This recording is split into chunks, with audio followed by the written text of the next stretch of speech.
They say the bond between mates is sacred, unbreakable, and eternal. But what happens when ambition cuts deeper than love? Emma Vance learned the hard way that a title meant more to her soulmate than the two beating hearts growing inside her.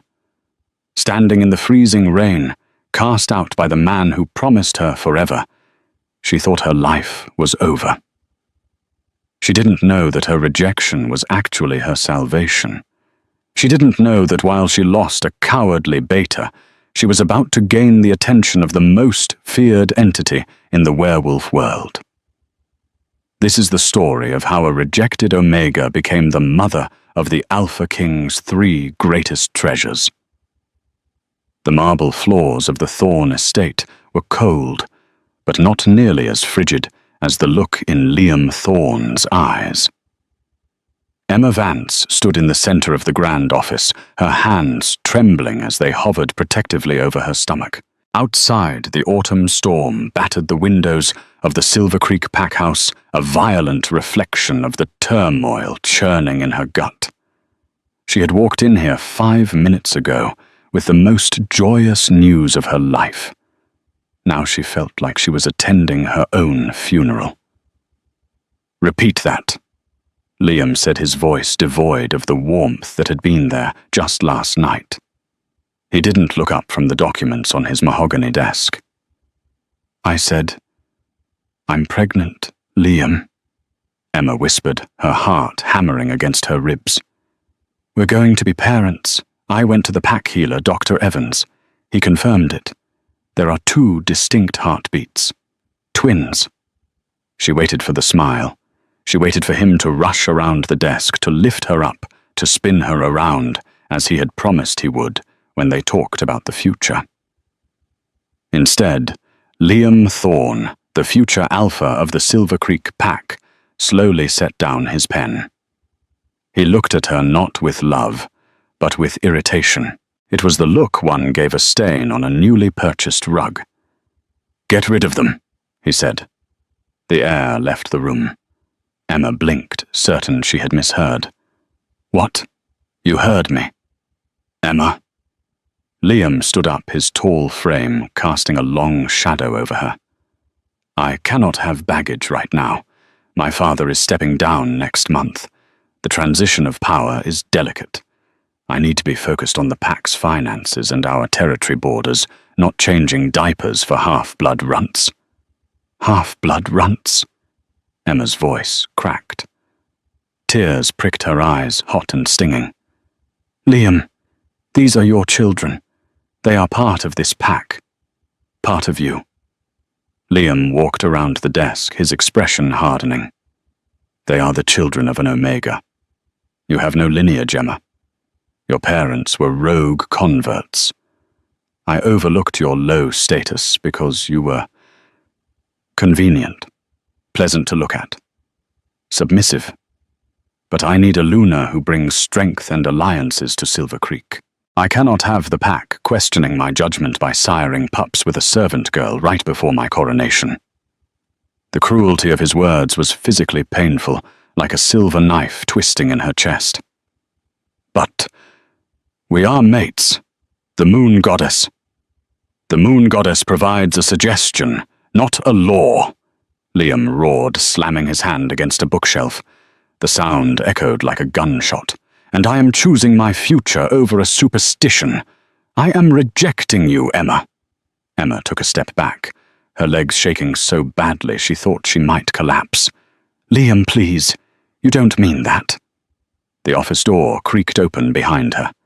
The scent of expensive perfume, roses, and cold steel wafted in. "He means every word, sweetie." Emma turned to see Serafina Cross leaning against the doorframe. Serafina was the daughter of the Northern Alpha, a woman known for her beauty and her viciousness. She wore a silk dress that cost more than Emma would make in 5 years, working in the pack kitchens. Liam's face softened as he looked at Serafina. "You're early. I wanted to see the loose ends tied up." Serafina purred, walking past Emma as if she were invisible. She went straight to Liam, placing a manicured hand on his chest. My father agreed to the merger, Liam. Our packs will be united. But he was very clear. No scandals, no baggage. She turned her head, her green eyes boring into Emma. And especially no bastard children running around claiming birthrights. Emma looked between them, the realization crashing down on her. This wasn't a sudden decision. This had been planned. You were seeing her. Serafina is my intended Luna, Liam stated coldly. She is my equal. And what about our children? Emma asked, her voice barely a whisper, her hands clutching her stomach tighter. You would kill your own blood for power. I told you, Liam sneered. Get rid of them. If you do, perhaps I'll let you stay in the pack as a cleaner. We always need help in the stables. Serafina laughed, a tinkling, cruel sound. Oh, Liam, don't be so soft. She's a liability. If she keeps the brats, they'll grow up resentful. Better to cut the rot out now. Liam nodded, his wolf forcing his eyes to flash amber for a split second. You're right. He looked at Emma, his face stone cold. I, Liam Thorne, future Alpha of Silver Creek, reject you, Emma Vance, as my mate. I break the bond. A searing pain ripped through Emma's chest, a physical snapping of the metaphysical tether that had connected them. She gasped, falling to her knees, clutching her heart. It felt like she was dying. You have 1 hour to pack your things and leave my territory, Liam commanded, turning his back on her to kiss Serafina's hand.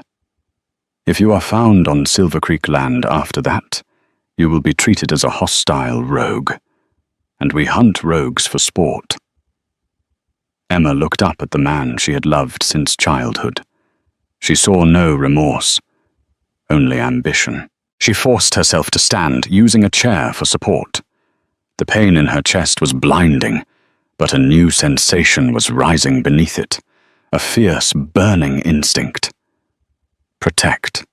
She wasn't just Emma the Omega anymore. She was a mother. You will regret this, Emma said, her voice surprisingly steady, though low. Liam didn't even turn around. I doubt it. Get out. Emma turned and walked out of the office, leaving the warmth of the fire behind. She didn't go to her room to pack clothes.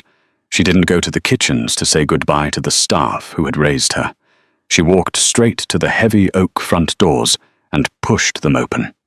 The storm outside raged the rain, feeling like ice against her skin. She had no car, no money, and nowhere to go. But as she stepped off the porch and into the mud, she made a vow to the 2 tiny lives inside her.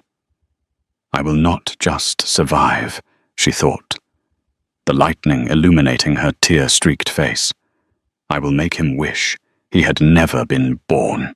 She began to run toward the tree line, toward the neutral territory of the human city, as the darkness swallowed her whole. 3 months later. The city of Seattle was unforgiving to those without money, but it was a paradise compared to the woods. Here wolves were just urban legends, and a pregnant woman was just another face in the crowd. Emma had found a job at a 24-hour diner called Patty's Place on the outskirts of the city. It was grueling work. Her ankles swelled, her back ached constantly, and the smell of grease clung to her hair. But it paid in cash, and the owner, a gruff human named Old Sal, didn't ask questions about why a 22-year-old girl had no ID and flinched whenever a door slammed. She was renting a tiny drafty room above a pawn shop. It was barely big enough for a bed, but it was hers. "Order up, Emma!" Sal yelled from the kitchen. Emma wiped her forehead with the back of her hand and grabbed the plates. She was 5 months pregnant now, and the twins were growing fast. Faster than human babies. She had to wrap her stomach tightly with bandages under her uniform to hide the size, fearing someone might realize she wasn't entirely human. It was a Tuesday night, usually slow, but the storm outside had driven people indoors. The diner was packed. In the corner booth furthest from the door, sat a man who hadn't touched his coffee. Emma had noticed him the moment he walked in. It wasn't just his size, though he was massive with broad shoulders that strained against his dark, wet trench coat. It was the aura radiating off him. It was a pressure, a magnetic field that made the hair on her arms stand up. He wore a baseball cap pulled low, shadowing his eyes, and a thick beard covered his jaw. He looked like a drifter, perhaps a dock worker, but his hands resting on the table were clean. No, not just clean. They were powerful. Emma approached the table with the pot of coffee. "Top off, sir." The man didn't speak immediately. He seemed to be inhaling, his nostrils flaring slightly. For a second, Emma panicked. Can he smell me? Can he smell the wolf? She had been taking wolfsbane supplements, dangerous but necessary, to mask her scent. "Please," the man said. His voice was a deep rumble, like thunder rolling over a mountain range. As she poured the coffee, a sudden wave of dizziness hit her. The exhaustion of double shifts caught up with her. The pot shook in her hand, and hot coffee splashed onto the table, narrowly missing the man's hand. "Oh God, I'm so sorry," Emma gasped, grabbing a napkin to dab at the mess. "I'm so clumsy today. I'll get you a fresh cup." She reached across to wipe the table, and for a split second her wrist brushed against his hand. Sparks. It wasn't a metaphor. A literal jolt of electricity zapped through her so strong she dropped the coffee pot. It shattered on the floor glass, and hot liquid exploding everywhere. The entire diner went silent. I... Emma swayed, her vision tunneling. The room spun. Before she could hit the floor, covered in broken glass, strong arms caught her. She was lifted effortlessly, as if she weighed nothing. The man from the booth had moved with a speed that was impossible for a human. He held her against his chest, and the scent hit her. It wasn't the grease of the diner. It was rain pine and something ancient, something like ozone and power. "She needs a doctor," the man announced. He didn't shout, but his voice carried to every corner of the room with absolute authority. "I'm fine," Emma mumbled, trying to push away, terrified. If he was a wolf, she was in danger. Rogues were often killed on sight by pack wolves, and she was technically a rogue now. "Please put me down." "You are not fine," the man said, looking down at her. Under the brim of his hat, she caught a glimpse of his eyes. They were a startling, piercing grey. "You are exhausted, and your heart rate is erratic." Old Sal came running out. "Emma, is she okay?" "She is overworked," the man said, his tone accusing. "She needs rest." "I can't lose this job," Emma whispered frantically, clutching the man's wet coat.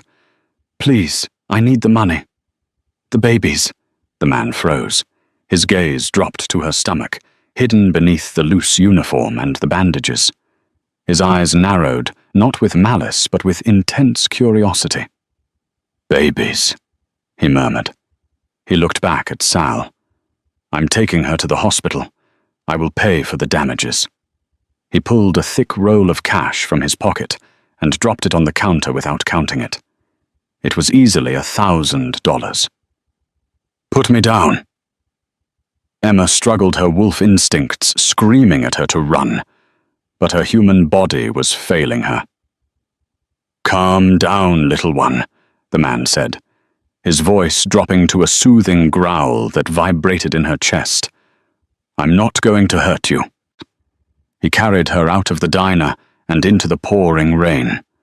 A sleek black SUV pulled up to the curb, instantly driven by a man in a suit. "Boss?" the driver asked, looking surprised. "University Hospital." "Now," the man commanded, sliding into the back seat, with Emma still in his arms. As the car sped away, Emma fought to keep her eyes open. Who are you?" The man removed his cap, revealing a face that was ruggedly handsome, with a scar running through his left eyebrow that only added to his dangerous appeal. He looked at her with an intensity that made her soul shiver. "My name is Julian," he said softly. He didn't give a last name. He didn't need to. But Emma was too tired to realize the significance.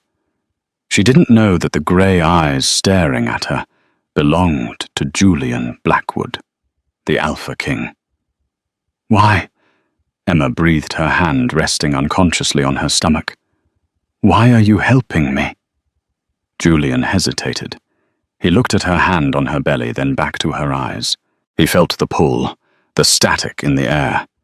He had felt it the moment she walked near his table. A bond.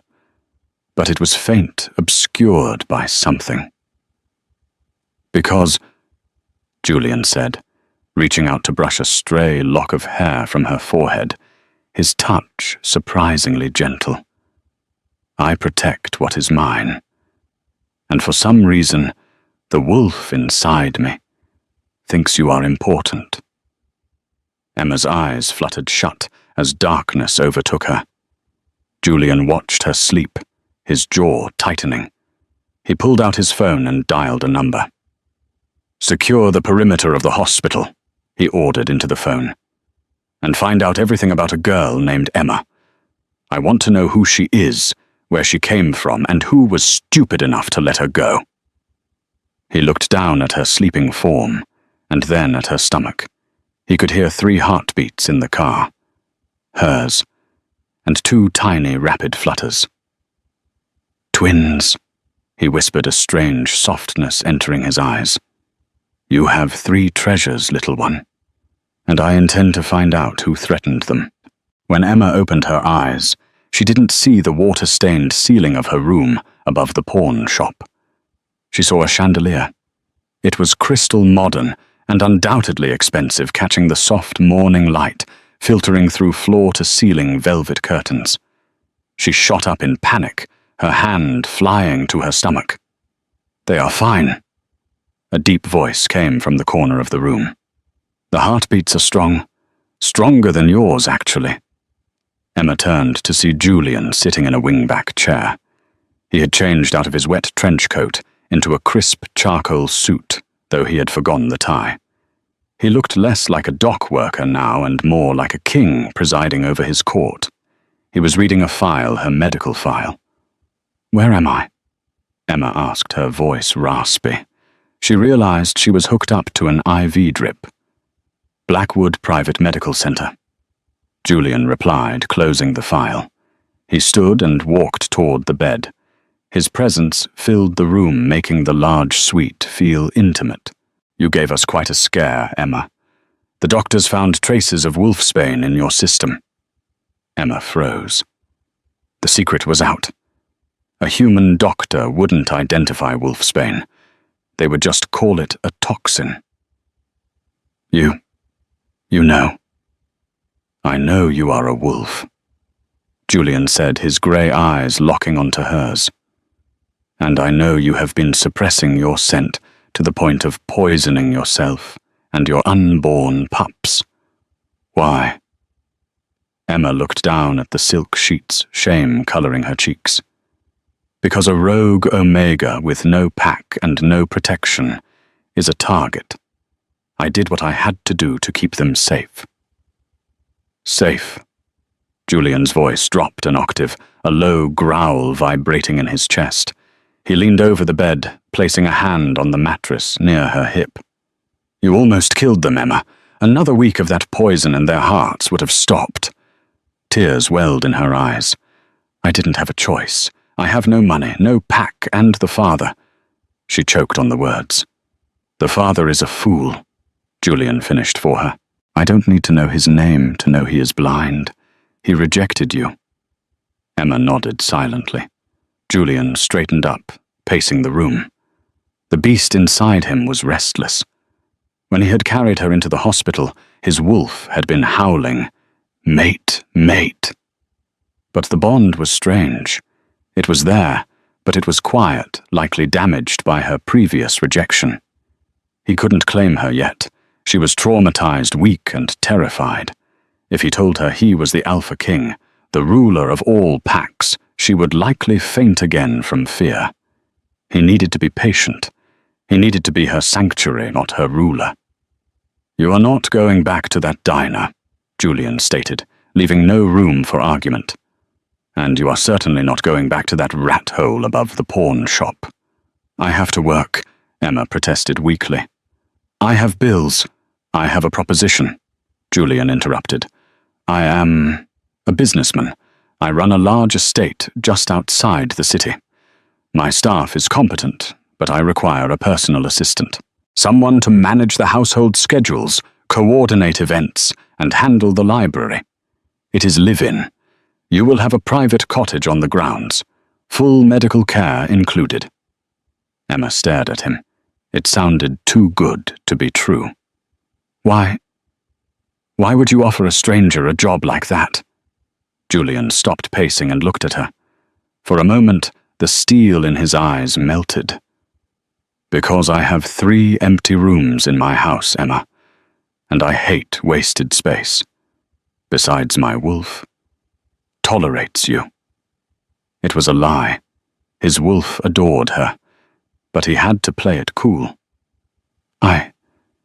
I don't know what to say," Emma whispered. "Say yes," Julian said. "For the twins." He walked to the door, pausing with his hand on the handle. "Rest now. We leave in the morning, and Emma throw away the wolfsbane. Under my roof, no one will dare to touch you. You have my word." As the door clicked shut, Emma sank back into the pillows. For the first time in 3 months, she didn't feel the crushing weight of the world. She felt a strange warmth in her chest, a tiny spark igniting where the bond had been severed. She didn't know that she had just agreed to move into the Alpha King's primary fortress. She didn't know that the estate was the royal territory, a place no rogue was ever allowed to set foot. The next morning, a limousine drove them out of the city. As the urban sprawl gave way to towering pines and ancient mountains, Emma watched the scenery pass. "Where are we going?" she asked. "North," Julian said simply. He was working on a tablet, but his knee was touching hers. The contact sent soothing waves of heat through her body. They arrived at iron gates that were 3 stories tall. Guards in tactical gear patrolled the perimeter. Emma's eyes widened. "This isn't a house. It's a fortress." "I value my privacy," Julian said with a shrug. As the car wound up the long driveway, Emma saw the main house, a sprawling stone mansion that looked like a modern castle. But what caught her eye was the garden. It was endless, filled with winter-blooming flowers. "The cottage is back there." Julian pointed to a charming stone house nestled near a frozen lake. "It's fully stocked. You start tomorrow." Emma stepped out of the car, breathing in the air. It was pure. It smelled of pin and snow, and it smelled of him. This whole land was saturated with Julian's scent. It was overpowering, dominant, and safe. She placed a hand on her belly. "We're okay," she whispered to the twins. "Mommy found us a safe place." From the balcony of the main house, Julian watched her enter the cottage. His beta, a stern man named Marcus, stepped up behind him. "Sire," Marcus said quietly, "is it wise bringing a rejected Omega onto royal grounds? The council will talk." Julian's eyes didn't leave the cottage door. "Let them talk. If anyone looks at her the wrong way, Marcus, remind them why I am the king." "And the father?" Marcus asked. "We found him. Liam Thorne. Silver Creek Pack."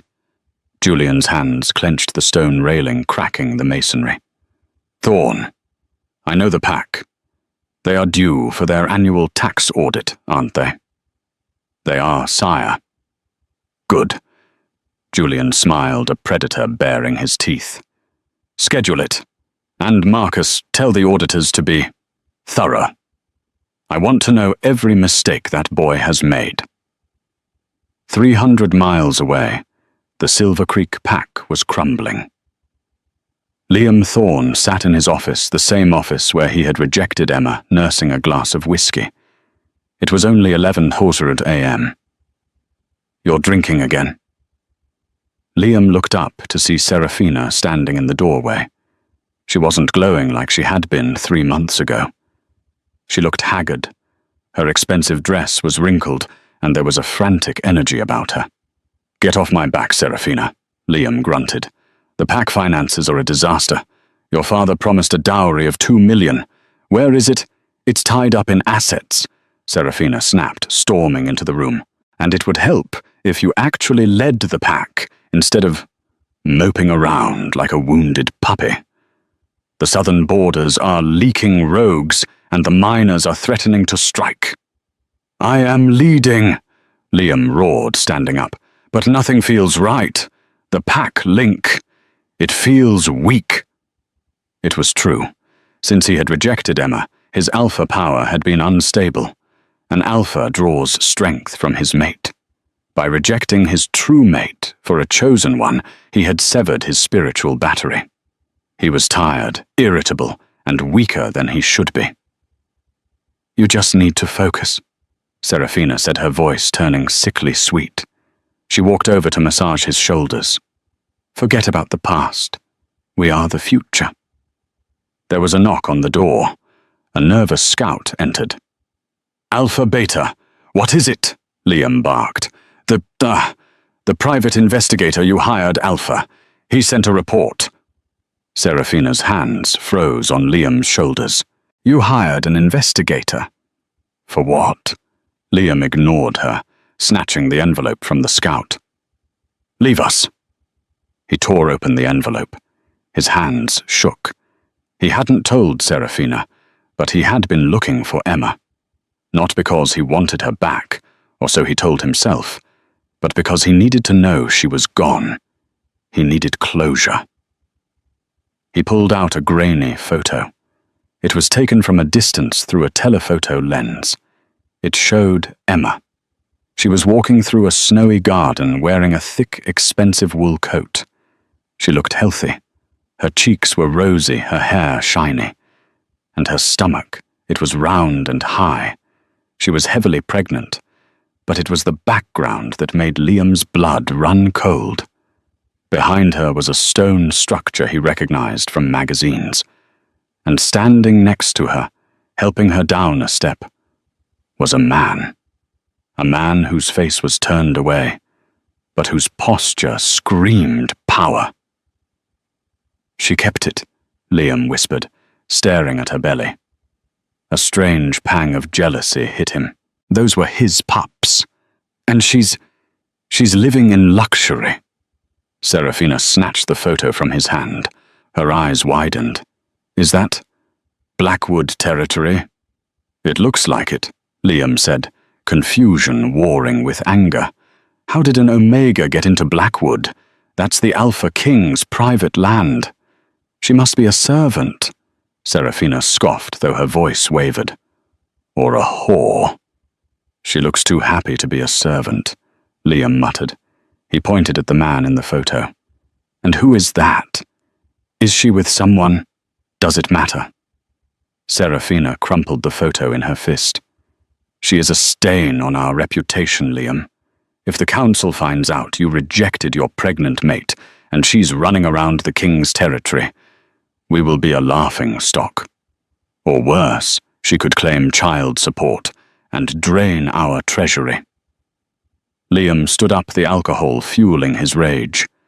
"She has no right. I rejected her. She is nothing." "Then prove it," Serafina hissed. "Go get her. Drag her back here. Make her admit the children aren't yours, or deal with the problem permanently." Liam looked at the crumpled photo. He remembered Emma's soft eyes, her laugh. But then he looked at the piles of unpaid bills on his desk and the ambitious woman standing beside him. He had made his choice. He couldn't go back now.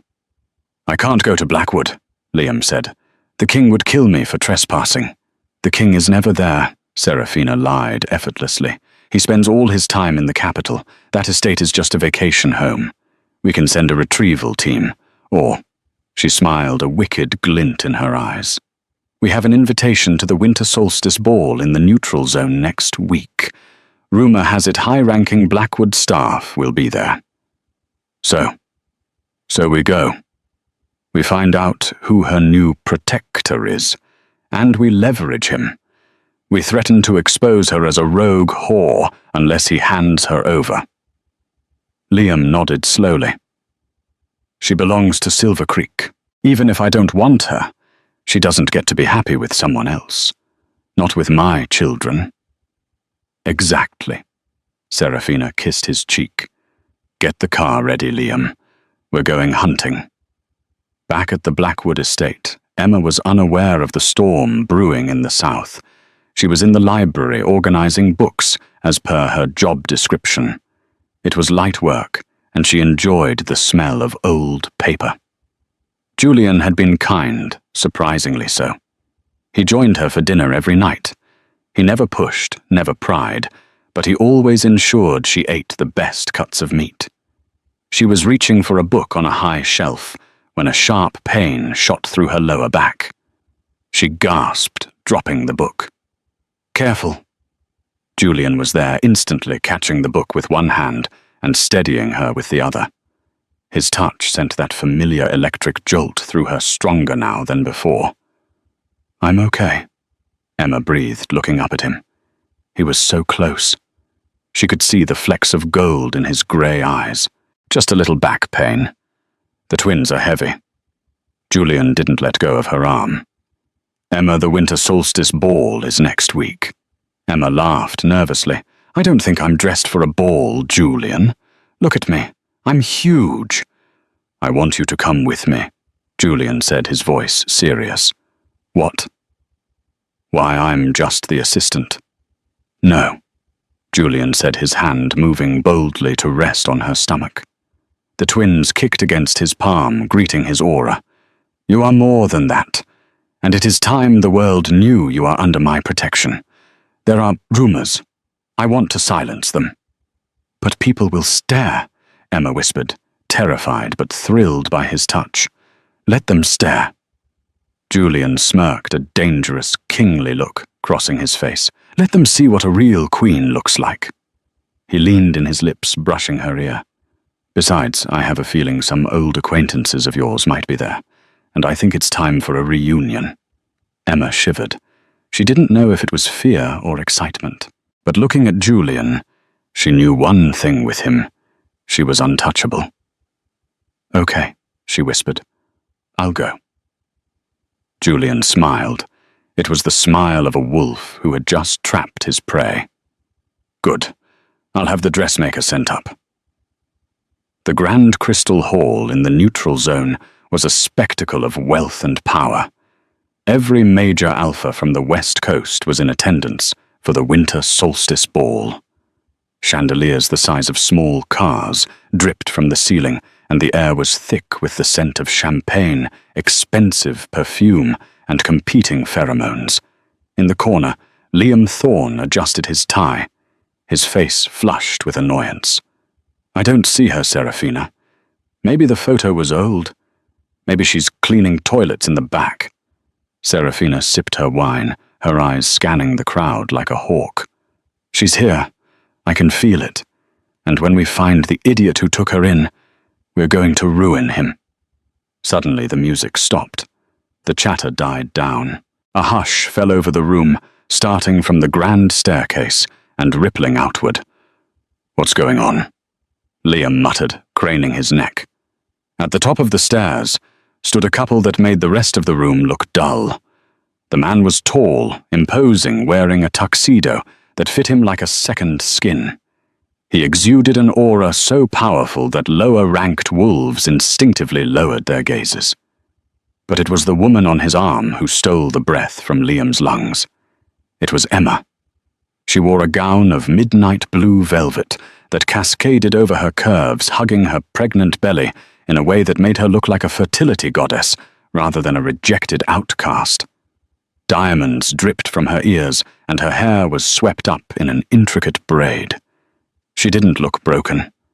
She looked regal. "Impossible," Liam whispered, his glass slipping from his fingers and shattering on the floor. "Who is she with?" Serafina hissed, her nails digging into Liam's arm. "That man? I don't recognize him." Julian guided Emma down the stairs. He felt her hand trembling on his arm. "Breathe," he murmured to her, his voice a low rumble. "You are the most powerful woman in this room, because you are with me. Keep your head up." Emma lifted her chin. She saw the faces staring at her.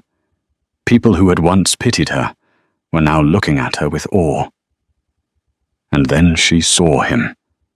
Liam pushed through the crowd, dragging Serafina with him. He marched right up to the bottom of the stairs, blocking Julian and Emma's path. "Emma!" Liam barked, his voice echoing in the silent hall. "What do you think you're doing?"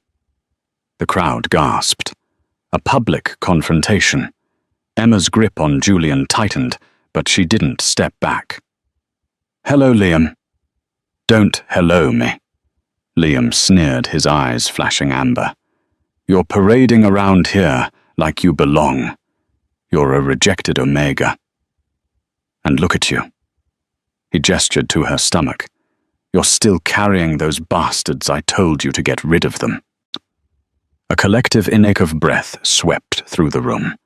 To speak of pups that way was taboo, even for an alpha.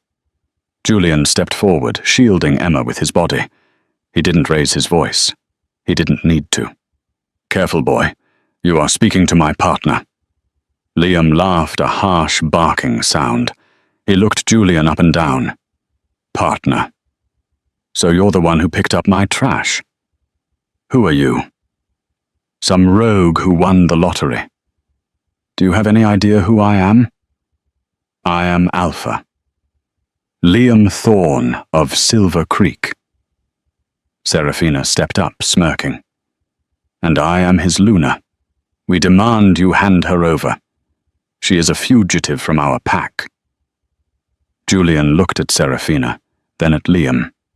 His expression was one of profound boredom. "A fugitive. She walked out the front door after you broke the bond. She is a free agent. She is mine." Liam roared, his alpha ego unable to handle the sight of another man protecting his pregnant mate. He reached out to grab Emma's arm. "You're coming with me, Emma. You're going to the Pack Hospital tonight, and we are going to fix this mistake." Before his fingers could graze the silk of her dress, Julian moved. It was a blur. 1 second Liam was reaching out, the next he was on his knees. Julian hadn't punched him. He had simply released his aura. A crushing wave of dominance slammed into the room. It wasn't just alpha power. It was something ancient, darker, and infinitely heavier. Every wolf in the room felt the instinct to drop to the floor and bare their necks. Liam choked, pinned to the ground by invisible gravity. He looked up, terror filling his eyes. "You asked who I am," Julian said, his voice amplifying, without a microphone booming off the crystal chandeliers. He stepped closer to Liam, looking down like a god judging a sinner. "I am the one who signs your treaties. I am the one who owns the land your pack hunts on. I am the wolf of the north, the keeper of the bloodline." Julian's eyes shifted. They didn't just flash amber. They turned a swirling liquid silver, the mark of the king. "I am Julian Blackwood, the Alpha King." The silence was deafening. Then chaos. The entire room dropped to one knee. Every Alpha, every Luna, every server. Serafina turned pale as a sheet, her knees buckling as she fell to the floor beside Liam. "King, Your Majesty." "We didn't know." "You didn't know?" Julian asked softly, dangerous ice in his tone. "You insulted my guest. You threatened a pregnant woman. And you dared to lay a hand on what is under my protection." He looked at Liam, who was shaking violently. "You called her trash, Liam Thorne. But one man's trash is a king's treasure." Julian turned to the crowd. "Let it be known, Emma Vance is under the personal protection of the Crown. Any insult to her is a declaration of war against me." He looked back at Emma, his eyes softening. He held out his hand. "Come, my dear. The air in here has suddenly become very stale." Emma took his hand. Tears of shock and vindication streaming down her face. As they walked away, leaving Liam kneeling in humiliation, she realized the truth. She hadn't just found a protector. She had found the one man who could burn the world down for her. The drive back to the estate was silent, but it was a comfortable silence. Emma rested her head on Julian's shoulder. "You're the king," she whispered. "You lied to me." "I omitted the truth," Julian corrected gently, kissing the top of her head. "If I had told you who I was at the diner, would you have come with me, or would you have run?" "I would have run," she admitted. "Exactly, and I couldn't let you run, not when I saw you." Suddenly, a sharp pain ripped through Emma's abdomen. It wasn't like the back pain from the library. This was a vice squeezing her entire midsection. "Ah!" she cried out, clutching her stomach. "Emma!" Julian sat up straight instantly. "Driver, drive faster. Something's wrong," Emma gasped, her face twisting in agony. "It's too early. I'm only 7 months." "It's the stress." Julian growled, his hands hovering over her, afraid to touch her and cause more pain. "Liam, I should have killed him right there." They roared up the driveway of the estate. The medical team was already waiting, alerted by the driver. Emma was rushed into the private delivery suite. The pain was blinding. She felt like she was being torn apart. "The heartbeats are erratic," Dr. Evans shouted, looking at the monitors. "The stress caused a placental abruption. We need to deliver them now." Julian stood by her head, gripping her hand. His face was pale, his composure cracking. For the first time, the Alpha King looked terrified. "Save them," Julian ordered the doctor, his voice shaking. "Save her. If she dies, you all die." "Julian," Emma whispered, squeezing his hand. "If I don't make it, promise me." "Stop," Julian commanded, leaning down to press his forehead against hers. "You are not going anywhere. You're strong. You're a survivor. Fight, Emma." The next hour was a blur of agony and chaos, but through it all, Emma focused on the silver eyes of the man holding her hand. He was her anchor. "Push, Emma, push!" A cry filled the room, a tiny, angry wail. "It's a boy," the nurse announced. Emma sobbed with relief, but the pain didn't stop. 2 minutes later, another cry. Another boy. Identical twins. Emma collapsed back onto the pillows, exhausted. "Is it over? Are they okay?" The doctor was cleaning the second baby, but suddenly he froze. He looked at the ultrasound monitor, then back at Emma's stomach. "Your Majesty," the doctor stammered. "What?" Julian barked. "What is it? There is a third heartbeat." Emma's eyes flew open. "What?" "It was hidden," the doctor said, his voice filled with awe. The 2 boys were positioning in a way that masked the third one. "It's a phenomenon called the shadowed pup. It's incredibly rare." "A third," Emma gasped. She felt a final massive contraction. "One more time, Emma." Julian encouraged, his eyes shining with a mix of shock and pride. "One more treasure." With a final guttural scream, Emma pushed. The room went silent, and then a softer, higher-pitched cry joined the chorus of the boys. "It's a girl," the nurse whispered. Emma lay panting, her body spent, but her heart fuller than she thought possible. The nurses cleaned the babies and placed them in her arms. 2 robust, loud boys and a tiny, delicate girl nestled between them. Julian looked down at the scene. The Alpha King, the most feared man in the world, had tears streaming down his face. He reached out and touched the cheek of the baby girl. 3, he whispered. "You were carrying 3. "I didn't know," Emma cried softly, kissing the heads of her babies. "Liam Thorne threw away a dynasty," Julian said, his voice hard with the realization. "Triplets are a sign of the moon goddess's highest favor. They are destined to be leaders of leaders." He leaned down and kissed Emma's sweat-slicked forehead. "Rest now, my queen. I will handle the rest." The next day, the news spread like wildfire. The Alpha King had claimed a mate, and not just any mate, a woman who had birthed triplets. In the Silver Creek pack house, Liam Thorne sat in the dark. His office had been stripped. The audit was complete. He was bankrupt. The king had levied fines for gross negligence and emotional damages that exceeded the pack's entire worth. Serafina had left him that morning. She had packed her bags and run back to her father, claiming Liam had deceived her about the situation. The phone on his desk rang. It was the only thing left in the room. Liam picked it up. "Hello, Alpha Thorne." A lawyer's voice spoke. "I am representing His Majesty, King Julian. You are hereby stripped of your Alpha title effective immediately. The Silver Creek Pack is being dissolved and absorbed into the royal territory." "You can't do that," Liam whispered, broken. "It is done. Also," the lawyer paused, "His Majesty thought you should know.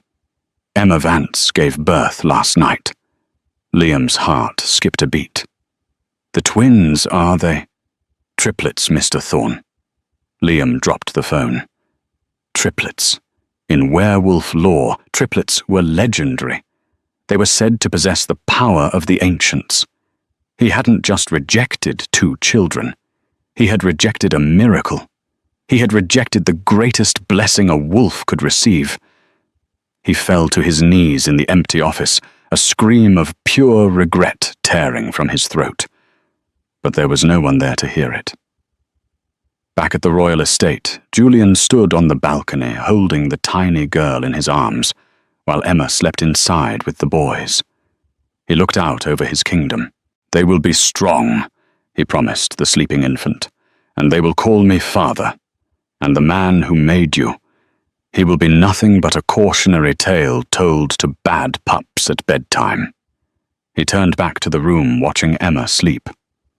3 treasures, he murmured, "and the greatest one is her."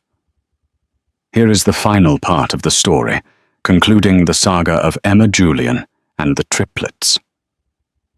The sun hung high over the Blackwood royal estate, bathing the manicured lawns in golden light. It was a stark contrast to the storm that had raged 5 years ago, the night Emma had walked out of Silver Creek with nothing but the clothes on her back. Today, the estate was buzzing with activity. It was the 5th birthday of the royal triplets, and the entire werewolf kingdom had turned its eyes toward the celebration. Orion Atlas. "Put your sister down." Emma stood on the patio laughing as she watched 2 dark-haired boys attempting to carry a squealing girl toward the fountain. At 5 years old, the boys were already showing the strength of alpha blood. They were robust, loud, and full of mischief. "But Mom," Orion yelled, grinning with a missing front tooth. "Lyra said she's a water princess. We're just helping her get to her castle." "I did not," Lyra protested, though she was giggling. Unlike her brothers, who resembled Julian in his ruggedness, Lyra was the spitting image of Emma with soft features and intelligent eyes. But she had Julian's steel grey gaze. A large, powerful hand rested on Emma's waist. She didn't flinch. She leaned into it. "Let them throw her in," Julian whispered in her ear. "It's a hot day. The pups need to cool off." Emma swatted his chest playfully. "You are the king. You are supposed to be the disciplinarian." "I am the king," Julian agreed, kissing her neck. "Which means I can decree that it is splash time." As if on cue, Julian let out a playful growl. The three children froze, then shrieked with delight as their father charged into the grass, scooping all three of them up in his massive arms. The sound of their laughter echoed off the mountains, a sound so pure it healed the last remaining scars on Emma's heart. Later that evening, after the cake had been eaten and the guests had departed, Emma found herself on the balcony, looking at the stars. She felt a presence behind her. It wasn't Julian this time. "Your Majesty," a quiet voice spoke. Emma turned to see Marcus, the royal beta. He looked hesitant. "What is it, Marcus? We caught a trespasser at the southern gate near the servants' quarters," Marcus said. "He was begging for food. He claims he knows you." Emma's heart skipped a beat. She didn't need to ask who it was. She looked at the security tablet Marcus held out. On the grainy screen, a man was huddled against the fence. He was thin, his clothes tattered and stained with mud.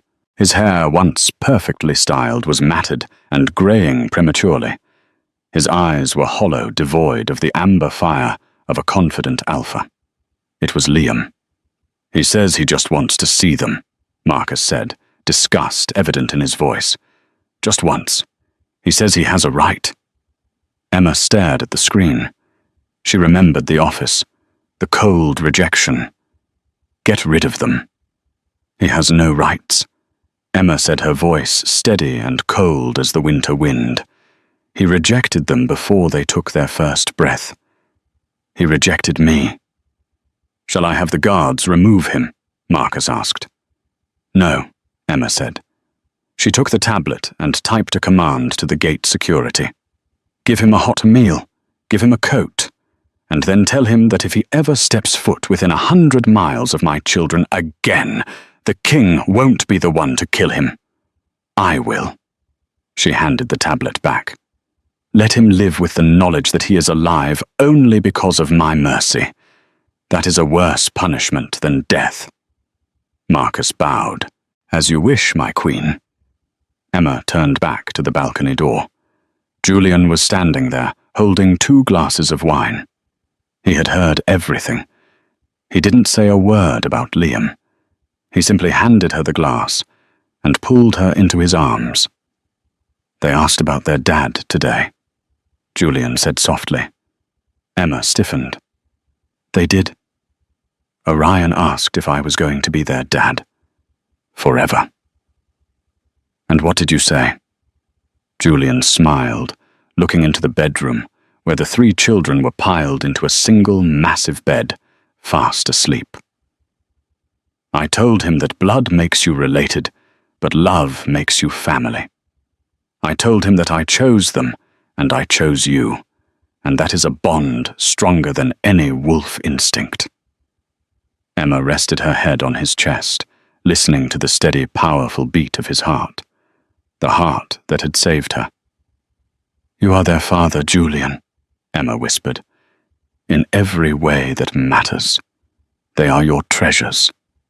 Julian kissed her a deep, soul-searing kiss that promised eternity. "No," he corrected her, pulling back to look into her eyes. "We have 4 treasures in this house, Emma." He touched her cheek. "And you were the first one I found." Below them in the darkness beyond the gates, a lone wolf howled a sound of regret and loneliness that faded into the night. But inside the castle, there was only warmth, light, and the breathing of a family made whole. And that is the story of Emma and the Alpha King. In the end, Liam learned the hardest lesson of all true power isn't about titles or territory. It's about recognizing the value of the people who love you before it's too late. Emma found her strength not in a man, but in herself, and was rewarded with a love that matched her own. What did you think of Emma's decision at the end? Do you think she should have let Liam see the triplets, or did he deserve to be turned away? I want to hear your opinion in the comments below. Let's get a debate going. If you enjoyed this story of justice and romance, please hit that like button. It really helps the channel grow. And don't forget to subscribe and ring the notification bell so you never miss a new story. We have a dramatic new tale coming out next week that you won't want to miss. Thanks for watching, and I'll see you in the next video.